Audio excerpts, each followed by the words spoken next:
আমার জীবন আমার মরণ আমার রবের জন্য।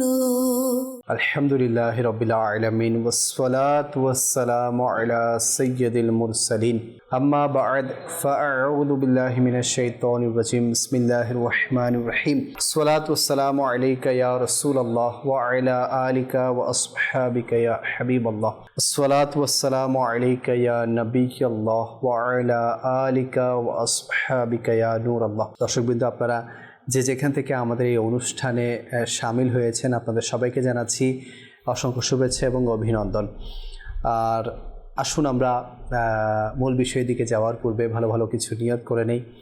আল্লাহ তাআলা এবং তার রাসূল সাল্লাল্লাহু আলাইহি ওয়াসাল্লামের সন্তুষ্টির জন্য আমরা শুরু থেকে শেষ পর্যন্ত আলোচনা শুনবো। আলোচনার মধ্যে যা শিক্ষণীয় বিষয় উঠে আসবে তার উপর আমল করবে এবং অপর ভাইয়ের নিকট পৌঁছে দেওয়ার চেষ্টা করব। দরুদে পাকের অসংখ্য ফজিলত বরকত কিতাবের মধ্যে বর্ণনা করা হয়েছে। নবী আকরাম নূরে মুজাসসাম সাল্লাল্লাহু আলাইহি ওয়াসাল্লাম ইরশাদ করেন, যে ব্যক্তি জুমার দিন আমার উপর 200 বার দরুদে পাক পাঠ করবে, আল্লাহ তাআলা তার 200 বছরের গুনাহকে মাফ করে দিবেন। সুবহানাল্লাহ। তো নিয়ত করি ইনশাআল্লাহুল কারীম আমরা জুমার দিনে বেশি বেশি দরুদ পড়ব, 200 বার দরুদ পড়ব, 80 বার দরুদ পড়ব এবং যত সংখ্যকবার আমাদের পক্ষে সম্ভব ইনশাআল্লাহ আমরা দরুদ পড়ার চেষ্টা করব। আসুন যে যেখানে আছি মহব্বত নিয়ে একবার দরুদে পাক পাঠ করি। সাল্লু আলাল হাবিব সাল্লাল্লাহু তাআলা আলা মুহাম্মদ সাল্লাল্লাহু তাআলা আলাইহি ওয়াসাল্লাম সালাতাও ওয়া সালামান আলাইকা সাইয়্যিদি ইয়া রাসূলুল্লাহ। দর্শকবৃন্দ, আজকে আমরা বিষয় নিয়েছি খারাপ ধারণা মনে ঘৃণা সৃষ্টি করে। খারাপ ধারণা, যেটাকে আমরা কুধারণা নামেও চিনি।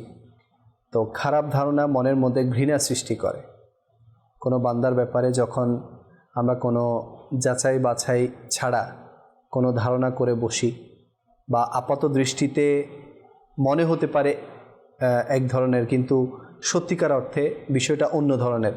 তো যখন আমরা যেটা সত্যি বিষয় বা যেটা অ্যাকচুয়াল বিষয় সেটা আমরা ধারণা না করে যখন এটার হিতের বিপরীত কিছু আমরা চিন্তা করে নিব, ওই ব্যক্তি সম্পর্কে যখন খারাপ ধারণা অন্তরের মধ্যে নিয়ে আসব, তখন মনের মধ্যে না চাইতেও ওই ব্যক্তি সম্পর্কে আমার ঘৃণা সৃষ্টি হয়ে যাবে। তো খারাপ ধারণা, এটা সম্পর্কে ইনশাআল্লাহুল কারীম আজকে আমরা আলোচনা শুনব। খারাপ ধারণা বান্দাকে ধীরে ধীরে অন্ধকারের দিকে নিয়ে যায়, আর সুধারণা বান্দাকে নেকির দিকে নিয়ে যায়, আলোর দিকে নিয়ে যায়।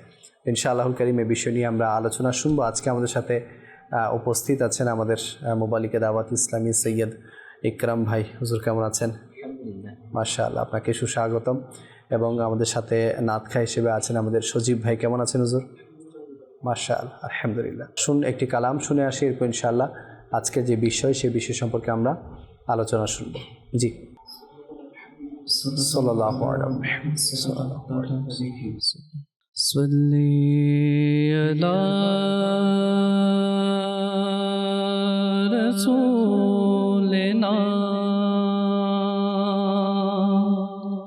صلي على محمد صلي على حبيبنا صلي على محمد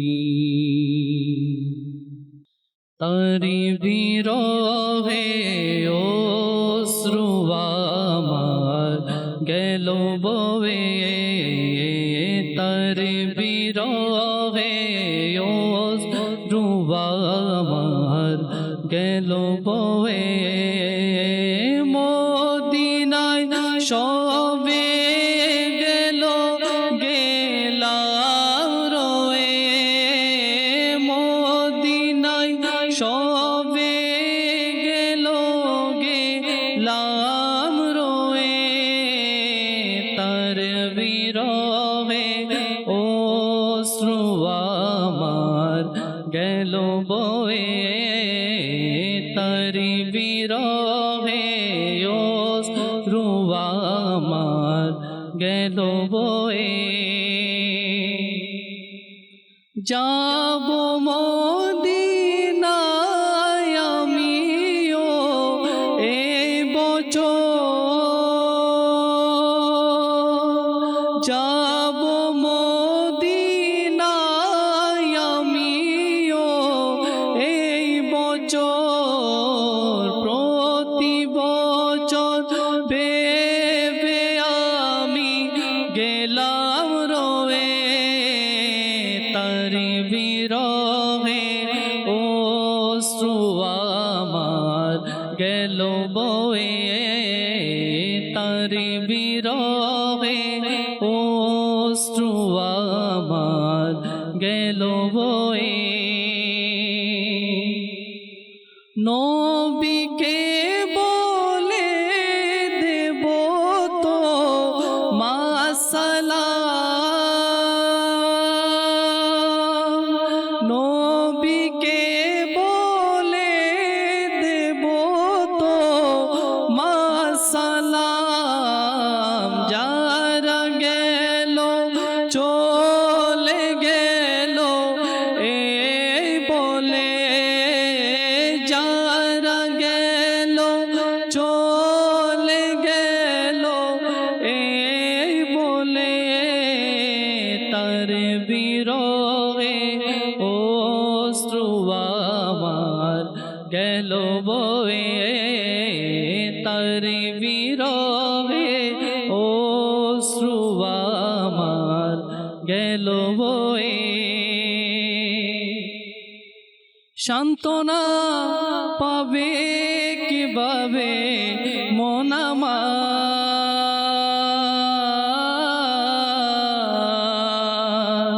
সান্ত্বনা পাবে কিভাবে মন আমার, কাফেলা গেল গেলাম একা রয়ে, কাফেলা গেল গেলাম একা রয়ে তার বিরহে, অশ্রু আমার গেল বয়ে তার বিরহে, অশ্রু আমার গেল বয়ে। মদিনায় সবে গেল গেলাম রয়ে তার বিরহে, অশ্রু আমার গেল বয়ে। আল্লাহু আকবার। হাজারো হাজার হাজিগণ, লাখো লাখ হাজিগণ প্রস্তুতি নিচ্ছেন মক্কা মদিনায় যাওয়ার জন্য, যে মদিনাকে নবী পাক সাল্লাল্লাহু আলাইহি ওয়াসাল্লামকে অনেক মহব্বত করতেন, যে মদিনায় পাকের ফজিলত ওলামায়ে কেরাম বর্ণনা করেছেন। সেই মদিনায় পাকে আমাদের আবার কখন যাওয়া হবে? হজ, এটা সবাই চায় যে আমার মুকাদ্দরও হজ নসিব হোক। তো হজেও যাওয়া আল্লাহ তাআলা আমাদের মুকাদ্দরে রাখুক, মক্কা মদিনার বাদ অফ হাজরিও আমাদের মুকাদ্দরে রাখুক ইনশাআল্লাহ। মাদানী চ্যানেল বাংলা জিলকদ জিলহজ কে সামনে রেখে কিছু ট্রান্সমিশন নিয়ে আসার চেষ্টা করছে। বলবো যে মাদানী চ্যানেলের সাথে থাকুন ইনশাআল্লাহ। মক্কা মদিনার মহব্বত, নবী পাকের মহব্বত অন্তরে সৃষ্টি হবে। দেখছেন অনুষ্ঠান অন্ধকার থেকে আলোর পথে। আজকে আমরা যে বিষয়টা নিয়েছি তা হচ্ছে মানুষের কুধারণা, খারাপ ধারণা মানুষের মনে ঘৃণা সৃষ্টি করে। আসুন এই বিষয় সম্পর্কে আলোচনা শুনি আমাদের ইকরাম ভাইয়ের কাছ থেকে। হুজুর। والصلاة والسلام على سيد المرسلين أما بعد أعوذ بالله من الشيطان الرجيم بسم الله الرحمن الرحيم। আল্লাহ পাক পবিত্র কুরআনুল করিম ফুরকানুল হামিদের সূরা হুজরাতের 12 আয়াত আল্লাহ পাক ইরশাদ করেন, কানজুল ঈমান থেকে অনুবাদ, যে হে ঈমানদারগণ, তোমরা বহুবিধ অনুমান থেকে বিরত থাকো, নিশ্চয় কোনো কোনো অনুমান পাপ হয়ে যায়। এ থেকে বোঝা যায় এই আয়াতের ব্যাখ্যায় হযরত আল্লামা আবু উমর বিন মুহাম্মদ সিরাজি বাইজাবি রহমতুল্লাহ তাআলা আলাই তাফসিরে বাইজাবিতে লিখেন, যাতে মুসলমান প্রতিটি ধারণার ব্যাপারে সতর্ক থাকে এবং চিন্তাভাবনা করে কোন ধারণা কোন প্রকারের। কারণ হুট করে কোনো একটা জিনিস দেখাতে যে ক্ষুধারণা করে ফেলা, এটা অনেক সময় নিয়ামত হাতছাড়া হওয়ার একটা সম্ভাবনা থাকে। যেভাবে রওজুর রিয়াহিন কিতাবের মধ্যে বর্ণিত রয়েছে যে এক বুজুর্গ রহমতুল্লাহ তাআলা বলেন যে আমি একটি মসজিদের নামাজ আদায় করার জন্য গেলাম। সেখানে আমি দেখলাম একজন ধনী ব্যবসায়ী বসে আছে, তার পাশে একজন ফকির, তিনি আল্লাহ পাকের দরবারে দোয়া করছেন যে তিনি ক্ষুধার্ত, ভালো খাবারের তিনি প্রার্থনা করেছেন। যেটা বললেন যে হজের সময় যা হাজিরে যায়, এদিকে একটু বলছি তখন হানায় খাবার সামনে যায় না, তখন এক এক মানুষ এক এক বাসায়, তার নিজের বাসায়, জি, তার মাতৃভাষায় এক একজন হানায় খাবার দিকে তাকিয়ে তাকিয়ে দোয়া করে যাচ্ছে, দোয়া করে থাকে আর অশ্রু ঝরছে। এখন কিছু বুঝি আর না বুঝি, এতটুকু তো বুঝি যে সে নিজেকে আক্ষেপ করে বলতে লাগে যে আল্লাহ, আমার মতো বড় মুজিম আর কেউ নেই যে তোমার শাহী দরবারে তোমার ঘর হানায় খাবার সামনে এসে আল্লাহু আকবার দাঁড়িয়ে আছি। আল্লাহ কালকে আমাদের ময়দানে জানি না কেমন হবে। হায় হায়। এতটুকু তো বলতে পারি যে হাদিস পাকের মধ্যে রয়েছে, কারণ হাজিগণ তো আল্লাহ পাকের মেহমান। আল্লাহ পাকের মেহমান যখন তার ঘরের সামনে যখন গিয়ে অজরনয়নে কান্না করছে, আল্লাহ পাকের অবশ্য দয়ালু। জি, ফকিরে দোয়া করে যাচ্ছে ভালো খাবারের। এখন ওই ব্যবসায়ী চিন্তা করতে লাগলো, সে ক্ষুধারণা করলো যে এই দোয়া করে কি হবে, সেটা আমাকে যদি বলতো আমি তো তাকে খাওয়াতাম, এত কিছু বলা দরকার কি, কখন চাইবে আল্লাহ কখন পাঠাবে, এগুলো না করে সে যদি আমাকে ডাইরেক্ট চাইতো, আমাকে বলতো, আমি তাকে খাওয়াতাম। তো দেখি আমি খাওয়াবো না তাকে, সে কতক্ষণ বসে তাকে দেখি, মানে ডাইরেক্ট আমাকে বলছে না, কিন্তু আমাকে শুনিয়ে শুনিয়ে বলছে। জি, এখন উনিয়ে বসে আছে আর ওই ফকির দোয়া করে উনি কী করলো, এক পাশে গিয়ে মসজিদের পাশে কর্নারে গিয়ে উনি শুয়ে পড়লেন। জি, কিছুক্ষণ পর দেখাল একজন ব্যক্তি একটা থালি নিয়ে খাবার ডাকা অবস্থায় তার সামনে উপস্থিত হলো এবং তাকে ডাকলো যে আপনি উঠুন, আহার করুন। যে মাত্র থালির উপর থেকে ডাকনাটা সরালো, তখন দেখতে পেল তিনি যে দোয়া করেছেন ওই খাবার ওই থালির মধ্যে রয়েছে। সুবহানাল্লাহ। এখন তিনি আহার করার পর বাকি যা ছিল ওগুলো তাকে দিয়ে দিলেন, উনি নিয়ে চলে যাচ্ছে। তখন ব্যবসায়ী বলে যে দাঁড়ান, আসলে আপনি ওনাকে চিনেন? বলে যে না চিনি না, আল্লাহ পাকের শপথ করে বলছে তার সাথে আমার কোনো সম্পর্ক নেই। তো সম্পর্ক নেই, তার জন্য খাবার নিয়ে আসলেন, আর ওই থালির মধ্যে ওই খাবার ছিল যা সে আল্লাহ পাকের দরবারে দোয়া করেছিল। যেন বলা হচ্ছে আদ-দুআউ মুখল ইবাদত, দোয়া হচ্ছে ইবাদতের মূল, ইবাদতের মগজ। এখন সে দোয়া যেটাই করলো, খাবারের মেনুর মধ্যে ওইগুলোই ছিল। ঘটনাটা কি? তখন ওই ব্যক্তি বলতে লাগলো, আসলে আমি একজন শ্রমিক, আমার পরিবার একটা আকাঙ্ক্ষা ছিল যে এরকম ভালো খাবার খাবে, কিন্তু সবসময় তো পারি না, তো আজকে একটু ভালো পাইছি, সেই জন্য ভালো রান্না করার জন্য বলেছি। তা আমার তকদির পরিবর্তন হয়ে গিয়েছে, তকদির খুলে গিয়েছে। কেন?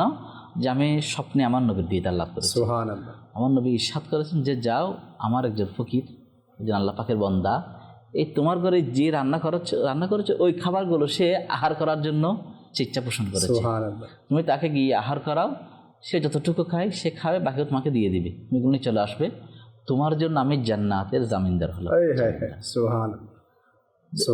এটার কারণে আমি আমার ওই ইচ্ছাটা পূরণ করার জন্য সকালে উঠে আমি নির্দেশ দিলাম এবং ওই খাবার রান্না করে আমি তার জন্য নিয়ে আসলাম।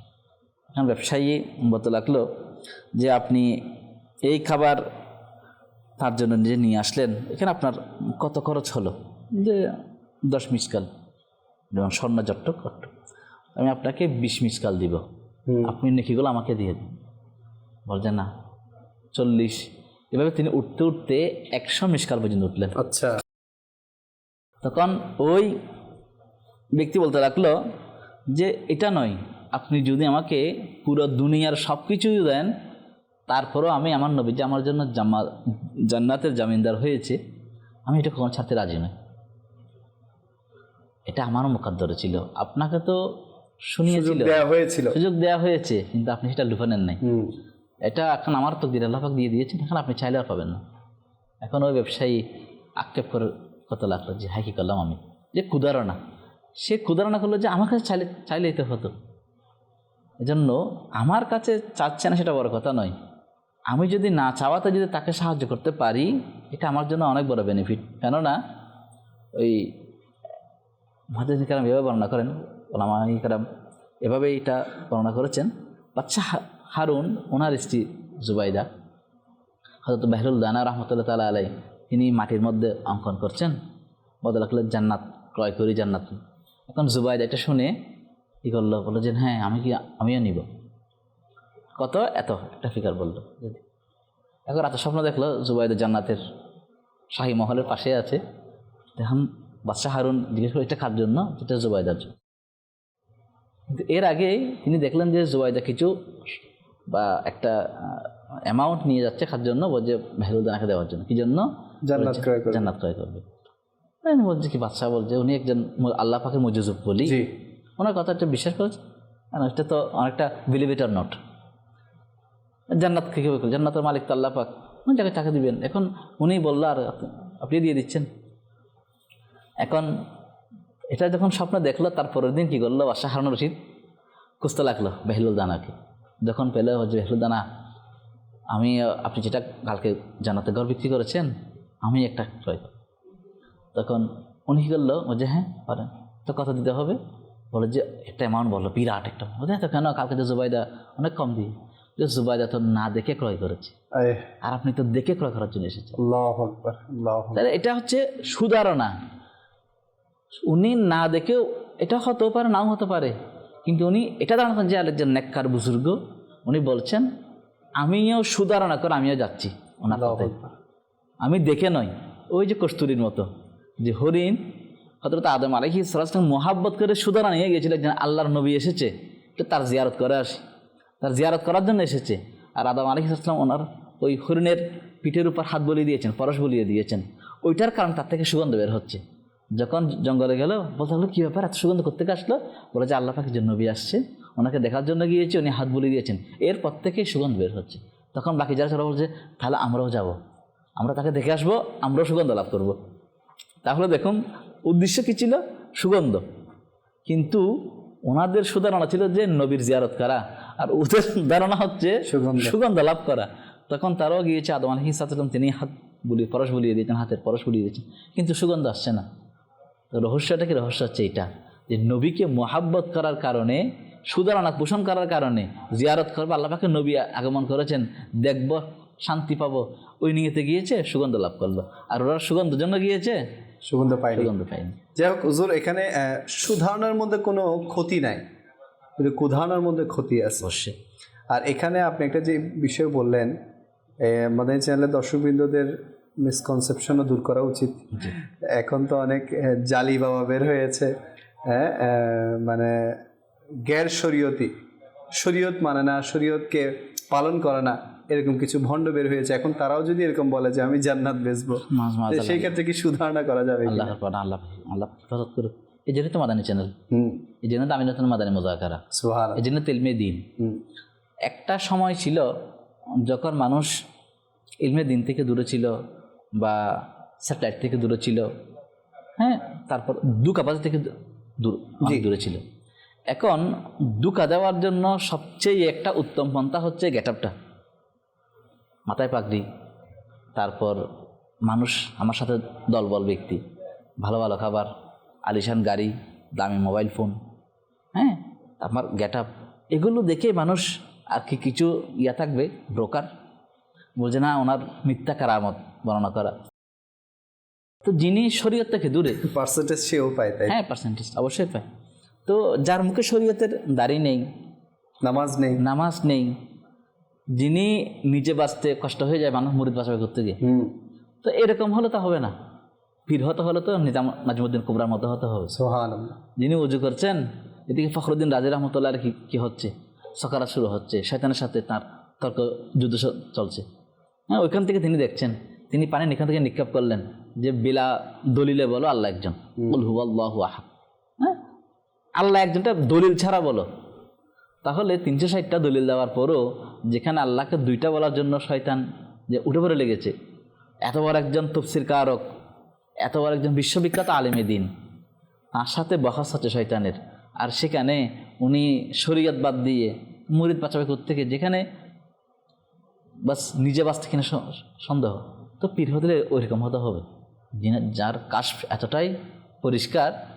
এজন্য আখবারুল আখিয়ারের মধ্যে বর্ণিত রয়েছে যারা সত্যিকার আল্লাহ পাকের বলি, তারা এই পৃথিবীটা সায়ের করার জন্য ঘুরে আসার জন্য মাত্র 2 কদম সময় লাগে।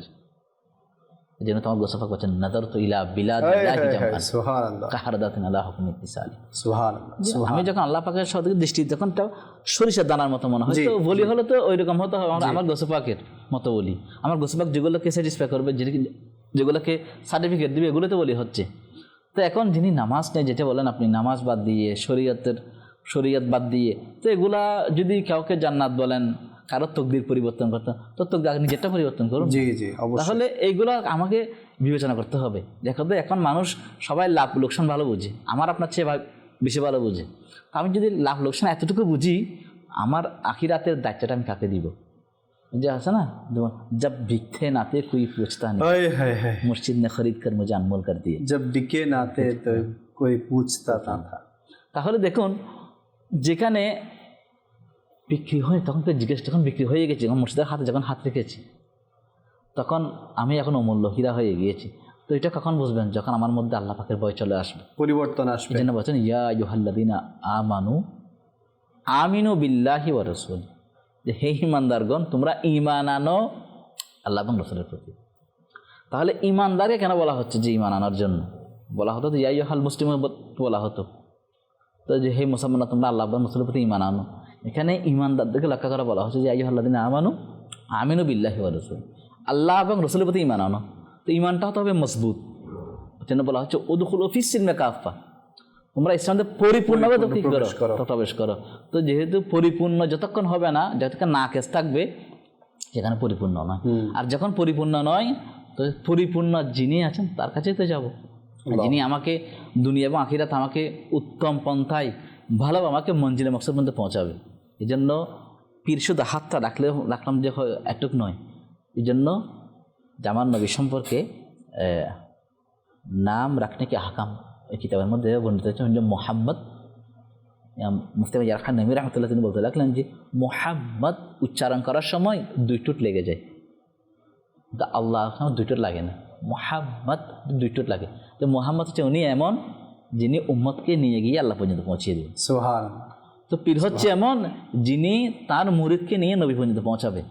নবী পর্যন্ত পৌঁছালে বাস নবী নিয়ে গিয়ে একেবারে আমার আল্লাহ পাক পর্যন্ত পৌঁছে। তো এখন যিনি, যার নজর আমার পকেট পর্যন্ত, আমার টাকা পর্যন্ত, তো তিনি আর নিদার যখন আমার পকেট পর্যন্ত, তিনি তো তার নজর তো আল্লাহ পর্যন্ত নেই। জি, সত্যিকার আল্লাহর বলি যারা, তারা আমার পকেট দেখবে না, আমার কলব দেখবে যে আমার এখানে কি আছে।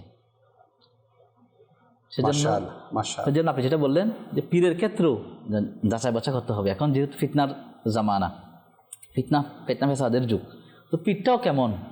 তিনি কি আমার টাকা চাচ্ছেন? তার ধারণা কি? আমার শুধু ধারণা তিনি পীর ভালো, কিন্তু তার ধারণা কি? তার ধারণা কি আমার টাকা পয়সার প্রতি নাকি আমার আল্লাহ পাকের প্রতি? কারণ ওয়ামান ইয়াতাওয়াক্কাল আলাল্লাহি ফাহুয়া হাসবুহু, যে ব্যক্তি আল্লাহ পাকের ভরসা করে, আল্লাহ পাক তার জন্য যথেষ্ট। তো তিনি তো ভরসা করছেন আমার পয়সার উপর। তো পীর যদি সত্যিকার যদি পীর হয়, তিনি আমার পয়সার উপর ভরসা করবে না, তিনি আল্লাহ পাকের দয়ার উপর ভরসা করবেন। বেশক বেশক। এই জন্য অনেক রওয়ায়াত রয়েছে, আসলে কথা অনেক আরেকটা চলে যাচ্ছে। জি জি, আসলে কথা চলছিল যে আমরা প্রত্যেক মানুষের উপর সুধারণা রাখবো অবশ্যই, কেননা আল্লাহ তাআলা তার নেক বান্দাদেরকে সাধারণ মানুষের মধ্যে লুকায়িত রেখেছে। কিন্তু এমন না যে কেউ মানে শরীয়তবিহীন শুধু মারিফত নিয়ে আলোচনা করবে, নিজের কোনো শরীয়তের খেয়াল নাই, তার প্রতি আমরা সুধারণা করে তাকে আমরা বিলীন করে দিব নিজেকে, এমনটা যাতে না হয়। তো পূর্বের যে ঘটনা আমরা শুনেছি, মেহরুল দানা বা জুবাইদা রহমতুল্লাহি তাআলা আলাইহা, তো ওনাদের যে ঘটনা, ওই সময় কিন্তু শরীয়তের যুগ ছিল, অর্থাৎ শরীয়তকে তারা প্রাধান্য বেশি দিত, সেই সাথে তারা আল্লাহ তাআলার মারিফত অর্জন করে নিয়েছিল। তো এজন্য তারা জান্নাত ক্রয় বিক্রয় করে নিয়েছে। এখন এগুলা কিন্তু মানে এত ফেতনার যুগ, এত ফেসাদের যুগ যে খুব বাঁচা কষ্ট, আর ওই ক্ষেত্রে সুধারণা করাও খুব কষ্টকর হয়ে যায়। তো এই জন্য আমরা যদি কাউকে বেছে নিতেই হয় নিজের আখিরাতের জন্য, নিজের পীর হিসেবে বা নিজের গাইডলাইন হিসেবে, তাহলে শরীয়ত মানে এমন কাউকে আমরা বিবেচনা করি এবং তার উপর আমরা সুধারণা করি। আল্লাহ আমাদের সবাইকে তৌফিক দান করুক। ইনশাআল্লাহ সুধারণা নিয়ে বা ধারণা নিয়ে ইনশাআল্লাহ আলোচনা আরও হবে। অনেক দর্শক আমাদের সাথে যুক্ত হয়েছেন, আসুন কিছু কল আমরা অনুষ্ঠানে শামিল করি। জি, আমার নাম গুফরান। মাদানী চ্যানেলের অনুষ্ঠান অনেক সুন্দর। এই অনুষ্ঠান থেকে ইসলামের অনেক কিছু শিখতে পারবো ও জানতে পারবো। আমার জন্য দোয়া করবেন। ইনশাআল্লাহ ইনশাআল্লাহ, আপনি আমাদের সাথেই থাকুন। জি, পরবর্তী কল। আমার নাম মোহাম্মদ মুজাহিদ হোসেন। আমি একটি কালাম শুনতে চাই। টাকা নাই, পয়সা নাই, এমনি যাব সোনার মদিনায়। শোনাইলে খুব খুশি হব। ইনশাআল্লাহ আমাদের সাথেই থাকুন, আমরা চেষ্টা করব। জি, পরবর্তী কল। আমার নাম মোহাম্মদ মেহবুব। মাশাআল্লাহ, এই অনুষ্ঠানটি খুবই সুন্দর। এই অনুষ্ঠানটি আমি দেখার চেষ্টা করি। আমার জন্য দোয়া করবেন। ইনশাআল্লাহ ইনশাআল্লাহ। জি, পরবর্তী কল। আমার নাম মোহাম্মদ মমিন ইসলাম। একটা কালাম শুনতে চাইছিলাম আজকে, যে মাটির বাড়ির মধ্যে বিছানা। আচ্ছা, আমাদের সাথেই থাকুন, ইনশাআল্লাহ আমরা চেষ্টা করব। পরবর্তী কল। মোহাম্মদ মহসিন চৌধুরী। একটা হাম শুনতে চাই, আল্লাহু আল্লাহ। আচ্ছা, মাশাআল্লাহ, আমাদের সাথেই থাকুন। মাশাআল্লাহ, অনেকেই কালামের রিকোয়েস্ট করেছেন। আসুন কিছু কালাম আমরা অনুষ্ঠানে শামিল করি। জি হুজুর।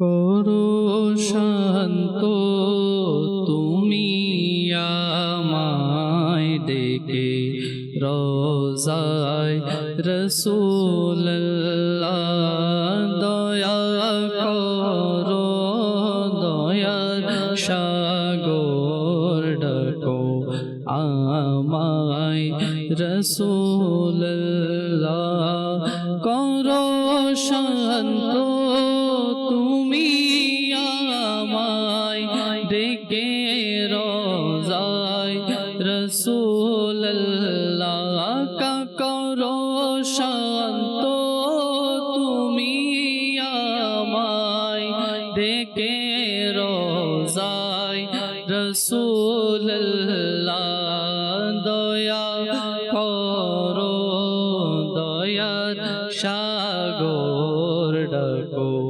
আমায় রসুল্লাহ, দোহাই তোমায় বড় পীরে রাবু বকর মহাবীরে, দোহাই তোমায় বড় পীরে আবু বকর মহাবীরের,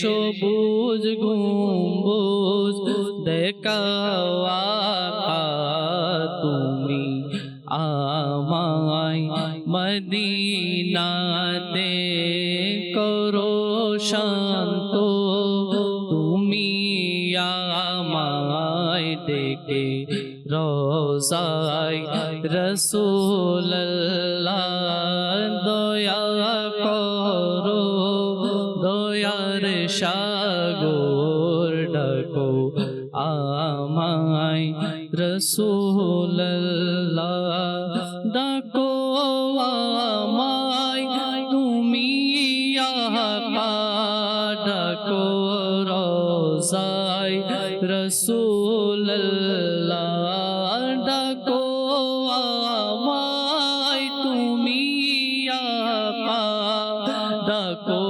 রোজায় রসুল্লাহ, গরিব আমি যাব কেমনে মদিনায়া রসুল্লাহ, করো শান্ত তুমি আমায় ডেকে রোজায় রসুল্লাহ, যখন হবে তোমারি দিদার তখনই হবে আমার, যখন হবে তোমারি দিদার তখনই হবে আমার, তোমারে প্রেমে রাখো বিবর তুমি আমায় রসুল্লাহ, করো শান্ত তুমি আমায় ডেকে রোজায় রসুল্লাহ, দয়া করো দয়া দয়ার সাগর ডাকো আমায় রাসূলুল্লাহ সাল্লাল্লাহু হাবিব সাল্লাল্লাহু তাআলা আলা মুহাম্মদ সাল্লাল্লাহু তাআলা আলাইহি ওয়াসাল্লাম। দর্শকবৃন্দ, দেখছেন অনুষ্ঠান অন্ধকার থেকে আলোর পথে। আমরা আলোচনা করছিলাম যে খারাপ ধারণা মানুষের মনে ঘৃণা সৃষ্টি করে। আমরা অনেক সময় অনেক মানুষকে তাড়াতাড়ি বিচার করে ফেলি। আমরা দূর থেকে যা দেখি, নিজের মনের মধ্যে যা আসে সেটাকেই সত্য মনে করে ফেলি। আসলে প্রেক্ষাপট কি, তার ওই ধরনের আচরণ করার পেছনে রহস্য কি, বা আমি দূর থেকে যা দেখছি আদৌ কি তার সঠিক কি না, এগুলো আমরা বাছি বিচার করি না, আমরা কুধারণা করে বসি। হুজুর, এই বিষয়ে কিছু বলবেন? বুখারী শরীফের মধ্যে বর্ণিত রয়েছে, নবী করিম রউফুর রহিম সাল্লাল্লাহু আলাইহি ওয়াসাল্লাম ইরশাদ করেন, তোমরা মন্দ ধারণা করা থেকে বিরত থাকো, কেননা সেটা সবচেয়ে নিকৃষ্ট মিথ্যা। আপনি যেটা বললেন বিচার, পাক বিচার করা, মূল ফজাতে আলা হযরতের মধ্যে বর্ণিত রয়েছে, আমার ইমাম আলা হযরত মিশকে মোহাব্বত ইমাম আহমদ রাজা খান পাদরে বেল্লাবি রহমতুল্লাহ তাআলা আলাইহি, তিনি বলেন যে হযরত খাজা নকশবন্দ রহমতুল্লাহ তাআলা আলাইহি বুখারায় হযরত আমির কোলার রহমতুল্লাহ তাআলা আলাইহির প্রসিদ্ধ কথা শুনে তাঁর খেদমতে উপস্থিত হলেন। তিনি দেখলেন যে বাড়ির ভিতরে বিশেষ লোকদের বীর এবং রঙ্গশালায় কুস্তি হচ্ছিল। এখন অনেক জ্ঞানী এবং শরীয়তের পরিপূর্ণ অনুসারী ছিলেন, তার কিছু পছন্দ হলো না, অথচ এতে শরীয়ভাবে বর্তমান কুস্তি নেই তেমন নাজাইজ কিছু ছিল না। এই মনোভাব আসাতেই তার তন্দ্রাভাব চলে আসলো। দেখলো যে হাসরের ময়দান, জান্নাতের মাঝে চোরাবালি একটি নদী প্রতিবন্ধক হিসেবে রয়ে গিয়েছে। সে অতিক্রম করে ওই পারে যেতে চাচ্ছিল, অতএব তাতে নামলো এবং যত জোরে লাগাতো তত দশে যেত, এমনকি বগল পর্যন্ত কি হয়ে গেল, তিনি দশে গেলেন। তখন খুবই চিন্তিত হয়ে গেল যে এখন কি করবে। তখনই দেখলো হয়তো আমির কোলার রহমতুল্লাহ আলাইহি তশরিফ আনলেন এবং এক হাত টেনে তুলে নদীর পাড়ে তাকে পৌঁছিয়ে দিলেন। তার চোখ খুলে গেল এবং কিছু বলার পূর্বেই আমির কোলার রহমতুল্লাহ বললেন, যদি আমি কুস্তি না করি তবে এই শক্তি কোত্থেকে আসবে?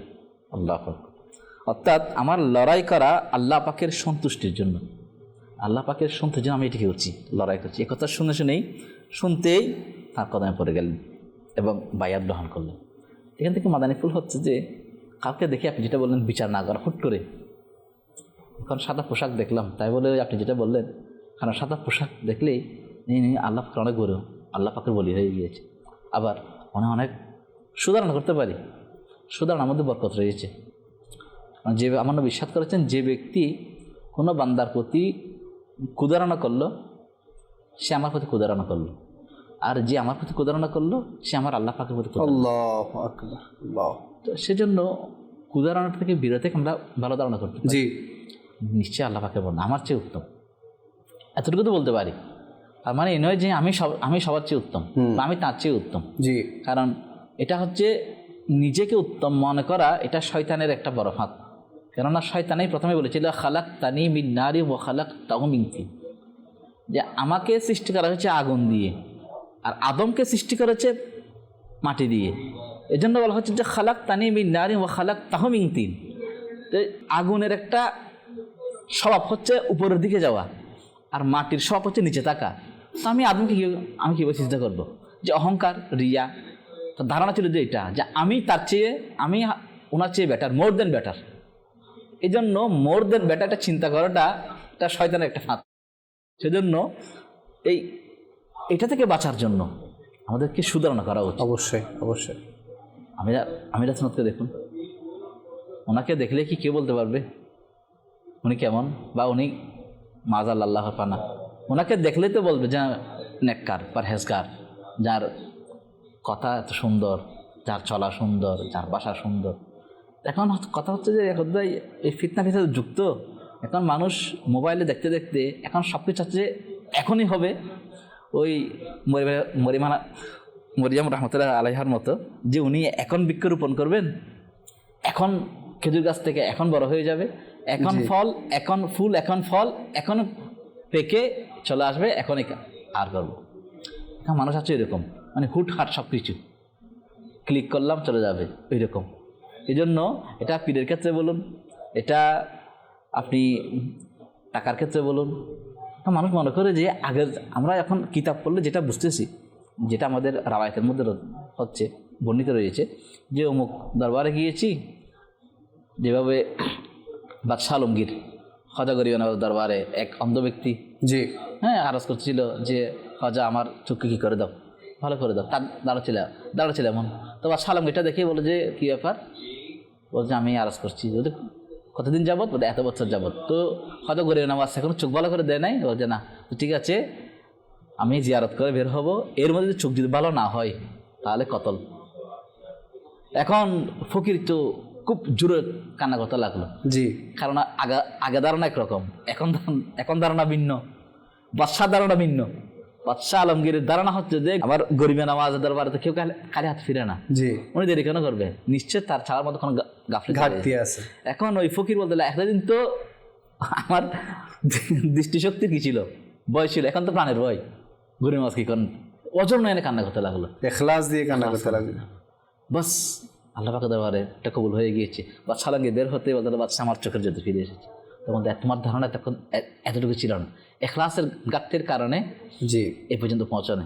তাহলে দেখুন ওই মানুষ এটা যখন শুনলো, এখন আমরা আমাদের জেনারেশন যারা আসছে এরা যখন এটা যখন পড়তে লাগলো বা শুনতে লাগলো, তখন প্রশ্ন হচ্ছে যে তখন দিতে পারে এখন দিতে পারে না, অবশ্যই পারে, তো আমি এখনই চাইবো, এখনই দিতে হবে, কারণ আমি তো ওই পর্যন্ত পৌঁছিনি। জি এই এখন প্রশ্ন আমাদের কাটতে হচ্ছে এখানে, ওই পর্যন্ত পৌঁছার চেষ্টা কেউ করি না, কিন্তু এই পর্যন্ত পৌঁছার চেষ্টা আমরা করতেছি যে আমাকে এখন দিতে হবে, আমি এই পর্যন্ত পৌঁছবো। কিন্তু ওই পর্যন্ত পৌঁছার জন্য যে রিয়াজত, যে তাওয়াক্কুল, অল্প তুষ্টতা, উপবাস, নামাজ, রোজা, জিকির, তাসবিহ তাহলিল, দান সদকা, ওগুলোর মধ্যে কিছুই নেই এখানে ব্যালেন্স জিরো। আর এদিকে হিরো হওয়ার জন্য বলছে না এখনই দিতে হবে এটা, তো আগে এটা দেখতে হতো, আমাদের দেখা উচিত। আল্লাহ হযরত 24 ঘন্টার মধ্যে 1.5 ঘন্টা ঘুমিয়েছেন, এটা দেখছি না। আল্লাহ হযরত এতগুলো কিতাব লিখেছেন, এমন কারামত, তো কারামত তো এটা তো আসছে পরে, আগে শরীয়ত এদিকে ছিল তো। জি জি হুজুর, মাশাআল্লাহ আমরা অনেকটুকু আলোচনাতে পর্যন্ত শুনেছি। আমরা দেখেছি যে নিজের বন্ধু মহলে বা পরিবারের মধ্যে যদি দুইজন পরিবারের অন্য সদস্য কথা বলে, আমি ধারণাই করে ফেলি মনে হয় আমার ব্যাপারেই কথা বলতেছে, এরকমই হয়। দুই আত্মীয় কথা বললে দূর থেকে মনে হয় আমার ব্যাপারেই কথা বলতেছে। এই যে ধারণা করে বসা, মানে খায়দায় কোনো কাজ নেই, বলে না একটা যে খায়দায় কোনো কাজ নেই, শুধু এগুলাই নিয়ে চিন্তা করা। বিশেষ করে মহিলাদের বিষয়ে এগুলো, মহিলাদের মধ্যে এগুলো হয়, মনে হয় আমার ব্যাপারে কিছু বলতেছে। তো এই যে ধারণা করে ফেলা, তো এগুলা যে অন্তরের মধ্যে তার ব্যাপারে, যদিও বা পরে যখন যাচাই বাছাই করা হয় আসলে দেখা যায় যে টপিক আমারই ছিল না, অথচ আমি এতক্ষণ ধরে তাদের নামে তাদের বিষয়ে আমার অন্তরের মধ্যে যা করার করে ফেলছি, যা ঘৃণা করার করে ফেলছি। তো এই বিষয়গুলা যে অহেতুক চিন্তা করে নেয়া, যেমন আমার বিশ্বাস করেছেন যখন কারো অন্তরে কারো ব্যাপারে উদাহরণ আসবে, এটাকে স্থির না রাখা, স্থায়ী না রাখা অন্তরের মধ্যে। উদাহরণ আসলো যেটা শয়তানের পক্ষ থেকে আসছে, এটা অন্তর না, এটা আমার ব্যাপারে না, যেটা বললেন যে এটা আমার ব্যাপারে না, তাক আমি এটা অন্তর থেকে বের করব। যদি ওই ব্যক্তি আমার ব্যাপারে আলোচনা করে নাই, তারপর আমি কনফার্ম করছি না আমার ব্যাপারে উনি বলছেন, এটাকে আমি বদ্ধম করে রেখেছি অন্তরের মধ্যে, তাহলে সে গুনাহগার হবে। আর যদি ধারণা আসলো যে না এটা আমার ব্যাপারে না, থাক আমি ছেড়ে দিচ্ছি, তাহলে সে গুনাহগার হবে না, আল্লাহ মাফ করবে। কিন্তু যদি বদ্ধমন করে রাখে তাহলে সে গুনাহগার হবে। এখন আজকে আমরা যেটা দেখছি, আমি নামাজ পড়ছি ঠিক, ইবাদত করছি ঠিক, যেটা বললেন যে অন্য মানে ক্ষুধারা না, এই ছোটো ছোটো আমলগুলোর কারণে কাল কিয়ামতের ময়দানে দেখা যাবে বেজান শূন্য হয়ে যাবে। কেননা তার অনেকগুলো স্বভাব থাকবে, যখন সে দেখবে। এক অধ্যায় আমাদের মধ্যে কারোর মধ্যে একটা জিনিস শুনলাম আমি হাসনাতের পর জবান দিয়ে, ওর যে কিয়ামতের ময়দানে সবাইকে আল্লাহ পাক আমলনামা ডান হাতে দিবে না, আল্লাহ আল্লাহ, কাউকে বাম হাতেও দিবে ডান। নেককার, ফরজগার, মুমিন এদেরকে আমলনামা ডান হাতে দিবে, এরা ডান হাতে আমলনামা নিয়ে পাঠ করবে। আর গুনাহগার তাদেরকে বাম হাতে দেওয়া হবে, অপর হাতে। আর যারা বিধর্মী এদেরকে উল্টা হাতে পেছন দিয়ে। তাহলে দেখুন কত লজ্জাজনক, আল্লাহ পাক হেফাজত করতে। আমরা ওই দিন হচ্ছে একটু চিন্তা করি, আমলনামা পাঠ করতে গিয়ে মানে বিভিন্ন জায়গায় গিয়ে মানে থেমে যাবে, পড়তে মন চাইবে না। কেন? আমার দুষ্টুটি সবগুলো চলে আসছে। হ্যাঁ, আমি কার ব্যাপারে কী ধারণা করলাম, কাকে কী করেছি না করেছি। তো এখন সওয়াব কিছু আছে মনে হয় সওয়াব, এখন সওয়াবের যখন বেলায় আসলো, এখন সবগুলো কমতে কমতে কমতে আসছে, এখন দেখা যায় ব্যালেন্স জিরো। কেন? বলছে এগুলো যে কুধারণা করার কারণে, গুনাহ করার কারণে এগুলো আস্তে আস্তে ম্যানেজ হয়ে যাচ্ছে। তাহলে এত যে 60 বছর 70 বছর ইবাদত রিয়াজত করে, হজ করে, যাকাত দিয়ে ব্যালেন্স যদি শূন্য, তাহলে ওই ইবাদতের দরকারটা কি হলো? আর যেন আমার ওই সাথে যে সাল্লু কামা রাআইতুমুনি উসাল্লি, যে তোমরা নামাজ ইবাদত যেভাবে আমাকে নামাজ আদায় করতে দেখেছো, নামাজের মধ্যে হুশু খুজু, একাগ্রতা, বিনয়, নম্রতা, এগুলি যদি না থাকে তাহলে ওই নামাজ আমাকে কি ফায়দা দিবে? নামাজের মধ্যে আসলে আমার নামাজের মধ্যে অন্য আপনি যেটা বললেন যে ধারণার কথা, কুধারণা, এখন নামাজের মধ্যে পর্যন্ত শয়তান মশলা দিচ্ছে, ওই কথাগুলো স্মরণ করে দিচ্ছে আপনাকে, এখন আমাকে আপনাকে। এই যে আমার ব্যাপারে মনে হয় বলেছে, জানি কি বলছে এখন, আর কতটা কি বাড়িয়ে বললো, এটা নামাজের মধ্যে চলে আসছে সেগুলো। জি জি। তাহলে ওই ধারণা, কুধারণাটা এত বেশি প্রভাবিত করছে, আমার নামাজ পর্যন্ত আমাকে ঠিকমতো পড়তে দিচ্ছে না। তাহলে এগুলো থেকে বাঁচার জন্য আমরা মাদানী চ্যানেল দেখি, আমাদের সাথে রিসালাগুলো আমরা পড়ি, বিশেষ করে রিসালাগুলো বারবার পড়ি, কিতাবগুলো বারবার স্টাডি করি। কিন্তু অনেক মাদানী ফুল পাওয়া যায় আমাকে, আমার চরিত্র গঠনের জন্য, নিজেকে গঠন করার জন্য অনেক মাদানী ফুল, অনেক ইনস্ট্রাকশন সেখানে রয়েছে। জি জি। যেগুলো বড় বড় কিতাবের মধ্যে আলেমরা ওইখান থেকে পায়, আর আমির সুন্নাত ওইখান থেকে রসগোল্লা বের করে আমাকে পুস্তিকার মধ্যে দিয়ে দিয়েছে। সুবহানাল্লাহ, সুবহানাল্লাহ। আসলে আমরা খামাখা অনেক ধরনের কুধারণার মধ্যে পড়ে যাই। যেমন কেউ ভালো চলতেছে, মানে সে তার ইনকাম দিয়েই ভালো চলতেছে, আমরা কুধারণা করে ফেলি কি, এত ইনকাম কোত্থেকে, হ্যাঁ এত টাকা কোত্থেকে, এত আরামায়েশ কোত্থেকে, সে তো মানে জবই করে সামান্য বেতনের, এত কিছু কোত্থেকে। ওই যে মানে খামাখা যে কথাগুলো আমরা নিজের মনের মধ্যে জপি, এগুলোর মাধ্যমে আমরা কোনো বান্দার ব্যাপারে ঘৃণা নিজের মধ্যে নিয়ে আসি। অযথা যে বিষয়গুলো বলে, অযথা আমরা গুনাহের পাল্লা নিজের মাথায় নিয়ে নেই, গুনাহের বোঝ নিজের মাথায় নিয়ে নেই। তো এগুলো থেকে আমাদেরকে বাঁচতে হবে। যেটা হুজুর বললেন যে যদি কখনো কুধারণা চলেও আসে, এটাকে স্থির রাখা যাবে না, এটাকে অন্তর থেকে ফেলে দিতে হবে। আর কেউ যখন আপনাকে এসে বলবে অমুক বান্দা এটা বলেছে, বাজ বিচার করা উচিত। অবশ্যই কেউ বলেছে, এজন্য প্রেক্ষাপট ভিন্ন হতে পারে, কি বলেছে, কোন নিয়তে বলেছে। হ্যাঁ, এটা তো আছে, কোরআন শরীফের মধ্যে একটা আয়াত রয়েছে যে ইন জাআ ফাসিকুম বিনাবাইন ফাতাবায়্যান, যখন কোনো ফাসিক অসৎ যখন কোনো সংবাদ নিয়ে আসবে, ফাতাবায়্যানটা ভালো করে যাচাই বাছাই করো। আল্লাহু আকবার। তো যাচাই বাছাই জন্য করতে হচ্ছে যে আসলে সে ভালো বলেছে কিনা। আমরা তো বলি যে চুগলখুরের কথা আমরা তো জানি, যে চুগলখুর যেন মহাব্বতের চুগলখুরের জন্য বলা হচ্ছে যে চুগলখুর আমার সাথে একটু বিল্ড আপ করার জন্য রিলেশনশিপটা, তো তার বিরুদ্ধে আমাকে বলে যাচ্ছে। আসলে কি সে আমাকে বলেছে? যেন শেখ সাজী রহমতুল্লাহ আলাই যেন তাকে যখন বললো যে আপনার বিরুদ্ধে আপনার বন্ধু ভাবে বলেছে, তো শেখ সাজী রহমতুল্লাহ আলাই দেখুন সুদারণ কেমন, বলে যে আমার ওই বন্ধুটা তোমার চেয়ে উত্তম ছিল। যে কেন? কারণ সে আমাকে লজ্জাবোধ করেছে, এই জন্য আমাকে বলেনি, কিন্তু তুমি তার চেয়ে নির্দিষ্টের জন্য তুমি আমাকে লজ্জাবোধ করো না, এটা বলে দিয়েছে। আল্লাহু আকবার। তো সোহবত, সংস্পর্শ, ওই কস্তুরি, কাদামাটি এবং ফুলের কথা, যে কাদামাটি একটু ফুলের সাথে সংশ্লিষ্ট থাকার কারণে তার থেকেও সুগন্ধ বের হচ্ছে। তো এই জন্য আমরা নেকাদের সোহবত অবলম্বন করি। কুদারণা, কুমন্ত্রণা, তারপর অসৎপন্থা, এগুলো আমার থেকে দূর হয়ে যাবে, অটোমেটিক দূর হয়ে যাবে। আপনি মাদানী চ্যানেল দেখুন, গুনাহে পড়া চ্যানেলের মধ্যে আপনি ওই বৈশাখের কথা চিন্তা করে কাল বৈশাখটাকে ছেড়ে দিন, আপনি মাদানী চ্যানেল দেখুন, মাদানী চ্যানেল দেখুন, দেখবেন মদিনা শরীফের কথা স্মরণ হবে। মদিনা পাকের মধ্যে কি নামাজ ক্রিয়া করছে মানুষ, মেহরাবের মধ্যে, ইয়ার মধ্যে গিয়ে, মসজিদে নববীর মধ্যে গিয়ে।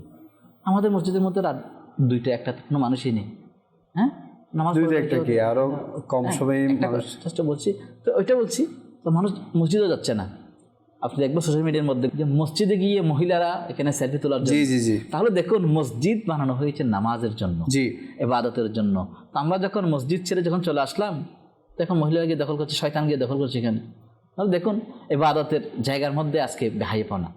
তো কি জন্য আমি আপনি বাড়ি থেকে দূরে সরে গিয়েছি, আমাদের দাঁড়ানো হচ্ছে না, দরকার কি? আর এখন কুদারণা করবে কি জানেন, ওদের প্রতি আবার সুধারণা করবে যে না ওরা তো আল্লাহর, ওরা তো মুসলমান, ওরা তো মসজিদ দেখার জন্য গিয়েছে, ওরা মসজিদে প্রচার করবে। দেখুন কি সুধারণা করছে। তো যখন কোনো মুসলমান যদি যায় রাতে যদি আবাদ করতে যাবে, না মনে হয় চুর, মনে হয় রাতে রাত কি জন্য আসলো, কেন উনি তাহাজ্জুদ হতে পারতো না? চিন্তা করি না, মদিনা শরীফের খেয়াল ধ্যান করে করে এখানে অনেক আশীর্বাদ কান্না করে যাচ্ছে, মাদানী কাফেলার মধ্যে গিয়ে এবাদ করছে। একটা আপনার এই কথাগুলো নিয়ে আমার একটা ভিডিও দেখছিলাম সোশ্যাল মিডিয়ার মধ্যে, তো ওইটা মনে পড়তেছে যে মানে এক চোর চুরি করে পুকুর পাড়ে গেছে হাত মুখ ধোয়ার জন্য। তো ওখানে আগে থেকে এক ব্যক্তি হাত মুখ ধুচ্ছিল। তো চোর যখন আগে থেকে এক ব্যক্তিকে দেখলো, তো বললো যে আমি কি চোর, আমার চাইতে বড় চোর আছে, এই তো আমার আগেই চুরি টুরি করে হাত মুখ আমার আগে সেরে নিচ্ছে। ও ধারণাটা করলো, অথচ উনি তাহাজ্জুদ পড়তে আসলো, এখন অজু করতেছে, মজে যাবে। ওই ব্যক্তি ছিলেন আমি মনে করতাম এতদিন আমিই পড়ি, এই লোকটাও কত ভালো মানুষ, ইনিও মনে হয় তাহাজ্জুদ পড়ার জন্য আসছে। তো আসলে মানুষের মেন্টালিটি, মানে যার মেন্টালিটি যত ফ্রেশ হবে সে তত বেশি আল্লাহ তাআলার দিকে ঝুঁকে যাবে, সে তত বেশি নেকির দিকে ঝুঁকে যাবে। তো একটা যেমন এ চোরের ব্যাপারে সুধারণা করে লসে পড়ে নাই হুজুর, ও চুরি করে এক তো চুরি করে গুনাহ করছে, আরেকে তো এই কুধারণা করে আরো গুনাহ করে ফেলছে। তাহলে দেখেন সুধারণা করলে কোনো লস নাই, উল্টো আমার মাইন্ড ফ্রেশ থাকবে, ঘৃণা অন্তর থেকে চলে যাবে, সবাইকে আমি আল্লাহর বান্দা হিসেবে মানে যে না আমার চাইতে সবাই উত্তম, এটা আমি মনে করব। সুতরাং শুধু আমি নয়, চতুষ্পদ জন্তুও আমার নবীর ব্যাপারে সুতরাং রাখে। চতুষ্পদ জন্তু, সুবহান। একটা উট, ওকে জবাই করার জন্য মালিক কি করছে, একটা ব্যক্তি হঠাৎ চাকু নিয়ে ছুরি নিয়ে দৌড়াচ্ছে, কারণ উটটা আমার নবী সাহাবে এখন নিয়ে বসে আছেন, দরজ দিচ্ছে, উটটা হঠাৎ দৌড়ে আমার নবী পিছনে চলে আসলো। এখন ওই ব্যক্তি চাকু নিয়ে দোতলাতে আসলো, তখন ইয়া রাসূল এখানে আমার একটা উট এসেছে, কি জন্য? আমি তাকে জবাই করার জন্য সে পালিয়ে চলে এসেছে। কারণ উটটা আমার নবীর কানে এসে কি জানি বললো, আমার নবীর পেছনে চলে আসলো আদব। এখন আমার নবী ইরশাদ করলেন যে তুমি তো যখন তার শক্তি ছিল তার থেকে কাজ নিয়েছ, এখন সে যখন দুর্বল হয়ে গিয়েছে তাকে জবাই করে দিচ্ছে। আল্লাহু আকবার। এটা শুনে মালিক তো হতবাক, এই খবর আমার উপর কেমনে জানেন? তোমার জিজ্ঞেস করে আছে আপনি কেমনে জানেন এটা? ওই যে উট আমাকে তোমার বিরুদ্ধে কী করেছে, অভিযোগ করেছে। তখন সে সেন্ডার করে ফেললো। তো তখন কী করলো, আমার ওই বললো যে তুমি একটা কাজ কর, এটাকে আমার কাছে কী করে দাও, বিক্রি করে দাও। তখন আমার সে বললো যে তোমার ব্যক্তি বললো ইয়া রাসূল আমি আপনাকে একটা হাদিয়া দিয়ে দিলাম। আমার নাম উটটাকে ছেড়ে দিল, যাও তোমাকে আমি আজাদ করে দিলাম। তাহলে দেখুন একটা উটের সুধারণা কি, আমি যদি আমার রসুলের দরবার যদি পৌঁছতে পারি আমার জান বেঁচে যাবে। জি, দুনিয়াকে কি হয়ে যাবে আমার, তার এটা সুধারণা। এখান থেকে মাদানী ফুল বের করছেন যে একটা চতুষ্পদ জন্তু যদি নবীর যদি সুধারণা রেখে যদি দুনিয়ার মধ্যে ছাকুর নিচে যাওয়ার থেকে যদি সে মুক্তি পেয়ে যায়, আর উম্মতে মুহাম্মদ এমন নবী যদি সুধারণা রাখে সে দুনিয়া আখিরাতে জাহান্নামের আগুন থেকে মুক্তি পেয়ে যায়। সুবহানাল্লাহ। আসলে আল্লাহ পাক আমাদের সবাইকে সুধারণা করার তৌফিক দান করুক। মাকতাবাতুল মদিনার রিসালাও আছে এই বিষয়ে, সুধারণা কুধারণার বিষয় নিয়ে রিসালাও আছে, কিতাবও আছে, আপনারা পড়তে পারেন। এবং সবশেষে এটাই বলবো যে দাওয়াত ইসলামের এই সুন্দর পরিবেশের সাথে নিজেকে যুক্ত করুন, ইনশাআল্লাহ সুধারণা করতে পারবেন, সুধারণা নিয়ে জীবন করতে পারবেন এবং কুধারণা থেকে বাঁচতে পারবেন। আজকের জন্য এখানেই শেষ করছি, ইনশাআল্লাহ আগামী পর্বে আবারও উপস্থিত হব। আপনাদের সুস্থতা কামনা করে বিদায় নিচ্ছি। সাল্লাল্লাহু আলাল হাবিব সাল্লাল্লাহু তাআলা আলা মুহাম্মদ সাল্লাল্লাহু তাআলা আলাইহি ওয়াসাল্লাম। আমার জীবন আমার মরণ আমার